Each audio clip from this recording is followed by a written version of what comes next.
Bismillahirrahmanirrahim. Assalamualaikum warahmatullahi wabarakatuh. Salam sejahtera untuk kita semua. Salam sehat, sehat Indonesiaku. Yang terhormat fasilitator Bapak Ade Suhendar dan seluruh sahabat-sahabat saya peserta workshop pelatihan kepemimpinan pengawas. Izinkan saya pada kesempatan kali ini menyampaikan strategi pembelajaran pelatihan kepemimpinan pengawas agenda kepemimpinan Pancasila dan bela negara. Izinkan pada kesempatan ini saya memperkenalkan diri. Nama saya Sapta Dewi Kanti Wilujeng, Widya Iswara Muda dari Balai Besar Pelatihan Kesehatan Makassar. Dan pada kesempatan kali ini juga saya mencantumkan nomor telepon dan alamat email yang bisa dihubungi. Strategi pembelajaran tentunya akan lebih dinamis apabila kita memulainya dari perkenalan dan persepsi. Jadi untuk membangun hubungan dengan peserta, saya menggunakan Padlet yang sebelumnya Padlet ini telah di-share dan diisi oleh peserta sesuai dengan petunjuk yang terdapat di dalam Padlet. Dan pada kesempatan ini juga diharapkan para peserta saling memberikan komentar di Padlet dan sehingga pada saat perkenalan dan persepsi tidak akan menyita waktu untuk proses pembelajaran. Adapun struktur kurikulum pelatihan kepemimpinan pengawas terdiri atas 4. Agenda pertama adalah agenda kepemimpinan Pancasila dan bela negara. Di dalam agenda ini terdapat 2 mata pelatihan. Yang pertama adalah mata pelatihan etika dan integritas kepemimpinan Pancasila dan yang kedua adalah bela negara kepemimpinan Pancasila. Agenda kedua adalah agenda kepemimpinan pelayanan terdiri atas 4 mata pelatihan, yaitu diagnosa organisasi, berpikir kreatif dalam pelayanan, membangun tim efektif di era new normal, serta kepemimpinan dalam pelaksanaan pekerjaan. Agenda 3 yaitu agenda pengendalian pekerjaan, terdiri dari mata pelatihan komunikasi dalam pelayanan publik, perencanaan kegiatan pelayan publik, penyusunan RKA pelayanan publik, pelayanan publik digital, manajemen mutu, manajemen pengawasan, dan pengendalian pelaksanaan kegiatan. Serta agenda terakhir, agenda 4 adalah agenda aktualisasi kepemimpinan, terdiri dari studi lapangan pelayan publik dan aksi perubahan kinerja pelayanan publik.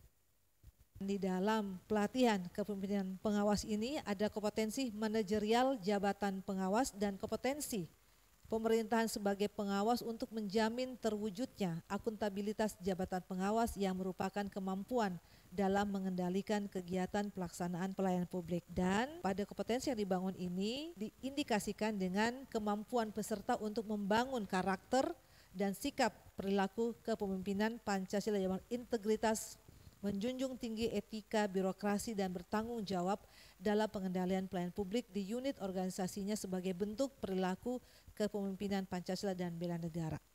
Kompetensi yang selanjutnya adalah diindikasikan dengan kemampuan peserta untuk mengaktualisasikan kepemimpinan pelayanan dan pengendalian pekerjaan sesuai dengan bidang tugasnya dengan melakukan inovasi, kolaborasi, dan mengoptimalkan seluruh potensi sumber daya internal dan eksternal dalam rangka implementasi peningkatan kinerja pelayanan publik yang dilakukan oleh pejabat pelaksana. Sehingga dengan kompetensi yang dibangun ini maka dapat mewujudkan sosok kepemimpinan berkinerja.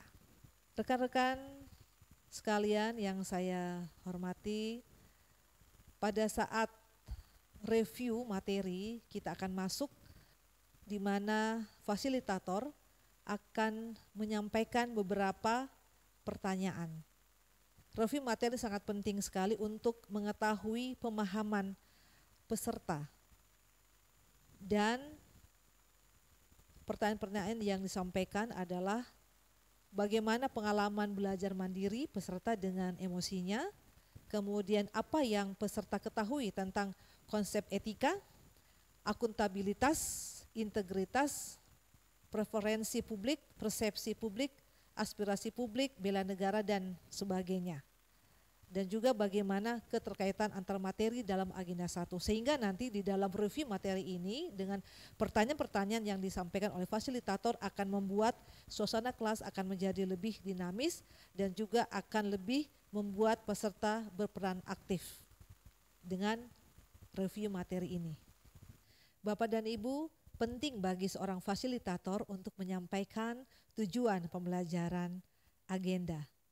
Agenda pembelajaran kali ini membekali peserta dengan pemahaman Pancasila dan wawasan kebangsaan melalui pemaknaan terhadap nilai-nilai dan konsepsi bela negara, moral dan etika dalam konteks penguatan kedisiplinan dan kapasitas kepemimpinan bela negara dengan memperhatikan kearifan lokal. Sehingga peserta memiliki kemampuan untuk menunjukkan perilaku kepemimpinan Pancasila dan bela negara dalam mengendalikan pelayanan publik sebagai bagian dari upaya bela negara.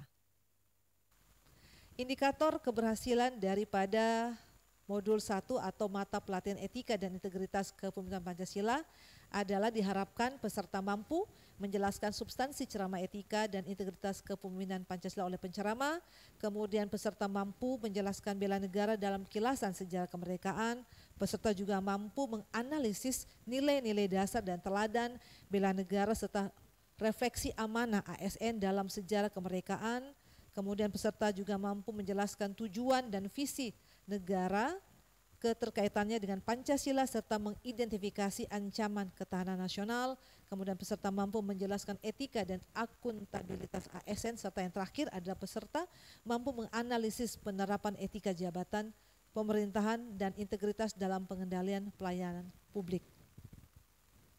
Kemudian indikator keberhasilan untuk mata pelatihan bela negara kepemimpinan Pancasila yang pertama adalah peserta mampu menjelaskan persepsi publik mengenai lingkup dan wujud cinta tanah air dalam perspektif wawasan Nusantara dan kearifan lokal. Kemudian peserta juga mampu menjelaskan sistem pemerintahan Indonesia dalam kerangka tujuan negara sebagai amanat konstitusi. Yang ketiga adalah peserta mampu menganalisis aspirasi publik dalam perspektif sila Pancasila dan peserta mampu menerapkan kepemimpinan dan nilai-nilai dasar bela negara dalam kompetisi dan konflik kepentingan dalam konteks aktual guna menangkal hambatan etika dan integritas pelayanan publik sebagai wujud kewaspadaan nasional. Baik, kita akan masuk ke overview modul. Overview modul yang pertama, yaitu modul yang pertama, tentu di dalamnya ada beberapa materi atau materi pokok ya, yaitu etika dan integritas kepemimpinan Pancasila, bela negara dalam kilasan sejarah kemerdekaan, kemudian nilai dasar dan teladan bela negara, serta refleksi amanah ASN dalam sejarah kemerdekaan, tujuan dan visi negara, keterkaitannya dengan Pancasila serta mengidentifikasi ancaman ketahanan nasional, kemudian etika dan integritas ASN, penerapan etika jabatan pemerintah dan integritas dalam pengendalian pelayanan. Untuk overview modul 2 juga akan kita bahas, di mana overview modul 2 ini atau modul 2 ini terdiri dari persepsi publik mengenai lingkup dan wujud cinta tanah air dalam perspektif wawasan Nusantara dan kearifan lokal, kemudian preferensi publik dalam kerangka tujuan negara sebagai amanat konstitusi, aspirasi publik dalam perspektif sila-sila Pancasila, penerapan kepemimpinan dan nilai-nilai dasar bela negara dalam kompetisi dan konflik kepentingan, serta metaplan manajemen perubahan guna membangun integritas pelayanan publik berbasis kerangka berpikir nilai-nilai dasar bela negara sebagai wujud kepemimpinan Pancasila.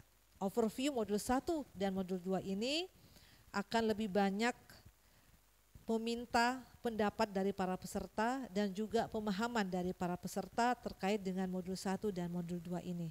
Sekali lagi kita akan membuka ruang diskusi dan kita juga akan memberikan pembulatan terhadap 2 modul dari agenda 1 ini. Baik, setelah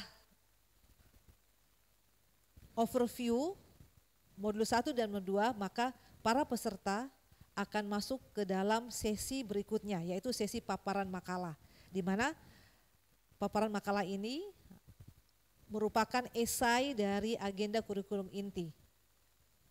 Para peserta setelah menyelesaikan Soft Learning akan membuat produk ya, yaitu esai agenda kurikulum inti.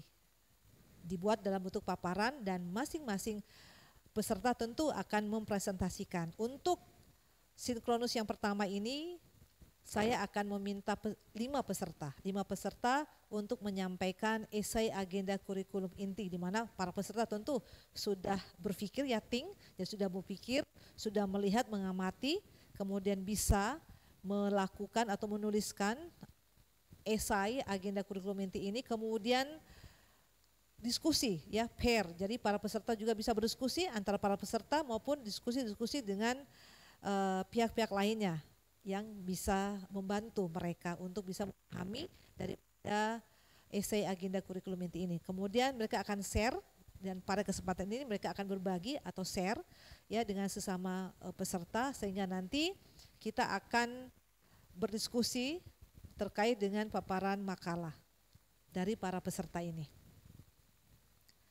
Baik, ini yang sangat ditunggu-tunggu oleh para peserta ya. Para peserta akan menunggu informasi perihal tugas yang akan mereka kerjakan pada saat sinkronus pertama. Yang pertama adalah untuk asinkronus ya, kita akan buat dalam 4JP, di mana peserta secara individu mengerjakan penugasan-penugasan yang diberikan oleh fasilitator. Yang pertama adalah, ini khusus untuk penugasan individu ya, sebanyak 4JP secara mandiri. Yang pertama adalah environmental scanning. Dibuat dalam bentuk video, dan di dalam video itu harus berisi tentang profil organisasi, gambaran tugas para peserta di unit kerjanya, kemudian jenis pelayanan yang diberikan oleh para peserta dan standar pelayanan yang harus dicapai, kemudian bagaimana keterkaitan tugas peserta dengan agenda 1, dan juga fenomena, apakah itu dari sisi pelayanan, manajemen, administrasi dan sebagainya yang menjadi hambatan dalam pelaksanaan peran dan kedudukan para peserta di unit kerja masing-masing. Videonya bisa dibuat dengan durasi 7-10 menit, begitu ya. Dan mudah-mudahan teman-teman bisa menyelesaikan video ini dengan deskripsi yang sudah fasilitator sampaikan tadi. Kemudian tugas individu yang kedua adalah membuat analisis. Jadi berdasarkan environmental scanning yang dibuat dalam bentuk video, maka teman-teman peserta harus membuat analisis isu dan solusi kreatif dalam kerangka kinerja organisasi, pelayanan berintegritas, dan nilai-nilai kepemimpinan Pancasila sebagai perwujudan dari bela negara. Ini waktunya 2JP secara mandiri juga. Dan yang terakhir adalah penugasan individu, yaitu menyusun learning journal dalam bentuk refleksi model 6 Taufik berpikir ya, dengan tujuan untuk merefleksikan hasil pembelajaran hari pertama. Baik, untuk hari kedua asinkronus 6JP terdapat tugas ya, tugas individu dan tugas kelompok. Kalau hari pertama, sinkronus yang pertama hanya tugas individu.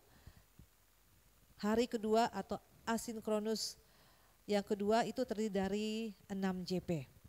Tugas individu yang pertama adalah membuat implementasi nilai-nilai kepemimpinan Pancasila dan bela negara. Ini bentuknya boleh apa saja, apakah sosialisasi, apakah bentuknya kampanye seperti itu, ataupun bisa juga dalam bentuk laporan. Dan yang kedua adalah membuat learning journal hari kedua dengan refleksi model DIL. Dan ini sudah ada di dalam LMS, bisa diakses oleh para peserta. Kemudian tugas kelompok yaitu membuat video transformasi best practice smart governance perihal atau berkaitan dengan pelayanan kepemimpinan Pancasila dan bela negara. Kita bisa memahami transformasi yang dilakukan oleh para pemimpin-pemimpin, baik itu dari cara berpikirnya maupun dari kebijakan-kebijakan yang diterbitkannya, begitu ya para peserta. Kemudian tugas kelompok yang kedua adalah membuat standar pemimpin berintegritas dan berorientasi pelayanan yang ideal di lingkup organisasi dan nasional. Silahkan didiskusikan dengan para peserta lainnya. Kemudian dibuatkanlah standar pemimpin yang berintegritas ya, sesuai dengan konsep dari hasil diskusi para peserta. Baik, untuk strategi pembelajaran sinkronus kedua kita akan melakukan atau para peserta akan menyampaikan paparan tugas hari pertama dan hari kedua. Kemudian akan terjadi pembahasan dan umpan balik terhadap hasil paparan tugas individu dan kelompok. Kemudian pendalaman materi, yaitu presentasi makalah, esai, agenda kurikulum inti, sesi kedua. Karena sesi pertama hanya 5 peserta dan sesi kedua ini juga 5 peserta. Mengingat bahwa dalam satu kelompok itu terdapat 10 peserta. Jadi kita akan bagi di sesi yang pertama dan sesi kedua. Jadi sekali lagi sesi kedua terdapat 5 orang peserta yang akan menyampaikan hasil esai agenda kurikulum intinya. Dan untuk strategi pembelajaran klasikal yang terdiri dari 12 JP, saya mencoba untuk membreakdownnya sebagaimana yang teman-teman ketahui bahwa 12 JP ini dimulai dari jam 8 sampai dengan jam 10.15, jadi 3 JP. Kegiatan pembelajaran adalah perkenalan dan membangun hubungan peserta, meskipun secara virtual kita sudah saling mengenal, tetapi ini adalah klasikal, jadi akan lebih dalam lagi perkenalannya dan membangun hubungan dengan peserta. Kemudian kita akan melakukan brainstorming mengenai pengalaman dan pemahaman para peserta terkait dengan pembelajaran mandiri. Ya, meskipun juga secara virtual juga sudah kita lakukan, tetapi akan kita lebih detailkan di pembelajaran klasikal ini. Kemudian ada ceramah singkat yang akan memperkuat lagi tentang pemahaman peserta terkait dengan agenda 1. Kemudian di jam 10.30, karena sebelumnya sampai 10.15 ini waktunya rehat ya atau coffee break. Kemudian jam 10.30 sampai jam 12 WITA sebanyak 2 JP, para peserta akan diberikan games. Ya, jadi peserta dibagi dalam 4 kelompok. Masing-masing perwakilan kelompok ini mengambil amplop yang berisikan petunjuk permainan dan mendiskusikannya. Nah, setelah berdiskusi, masing-masing kelompok itu akan mendapatkan giliran untuk melakukan role play. Jadi hasil diskusi tadi dibuat dalam bentuk role play dan ditebak oleh kelompok lainnya. Dan kelompok lainnya ini tentu akan melakukan aktivitas mendebak role play apa, ya. Kemudian bertanya, menjawab, dan selanjutnya ada pembulatan. Kemudian jam 13 sampai dengan jam 15.15 WITA kita akan sediakan alokasi waktu 3 JP ini untuk fasilitasi atau stula. Ya, ini untuk bisa lebih membuat para peserta memahami teori-teori kemudian dibandingkan dengan hasil stula. Jadi kita akan buat stula, kemudian setelah mereka stula tentu ada laporan-laporan yang harus dibuat. Sehingga pada saat jam 15.45 sampai dengan jam 17.15 ini kita juga akan buat debat, ya. Debat di mana peserta dibagi dalam 3 kelompok, ya. Kelompok 1 ini adalah kelompok yang pro, ya. Kelompok 2 adalah kelompok yang kontra terhadap kasus yang akan kita berikan, dan kelompok 3 yang netral. Dan debat ini tentunya dipandu oleh satu presenter, ya. Seperti itu. Yang terakhir yaitu di sesi berikutnya adalah pada pukul 19.30 sampai dengan 21, 2 JP, ini kita juga akan membuat peserta supaya tidak jenuh ya di dalam proses pembelajaran atau kegiatan pembelajaran, maka fasilitator membuat random cards di mana kartu-kartu akan disebar, kemudian peserta atau perwakilan peserta memilih 5 dari kartu yang sudah disebar oleh fasilitator, kemudian dari hasil pemilihan kartu yang sudah dipilih oleh perwakilan dibuatlah produk atau jasa. Jasa yang tentu akan mencerminkan dengan pelayanan kepemimpinan bela negara. Jadi itu adalah pembelajaran klasikal sebanyak 12 JP. Dengan berakhirnya pemaparan strategi pembelajaran dari fasilitator, saya secara pribadi menyampaikan permohonan maaf apabila dalam penyampaian strategi pembelajaran masih terdapat hal-hal yang kurang berkenan, dan mohon saran dari Bapak Fasilitator, Bapak Ade Suhendar maupun juga teman-teman sekalian. Demikian dari saya akhiri. Wabillahi taufiq wal hidayah. Wassalamualaikum warahmatullahi wabarakatuh. Terima kasih.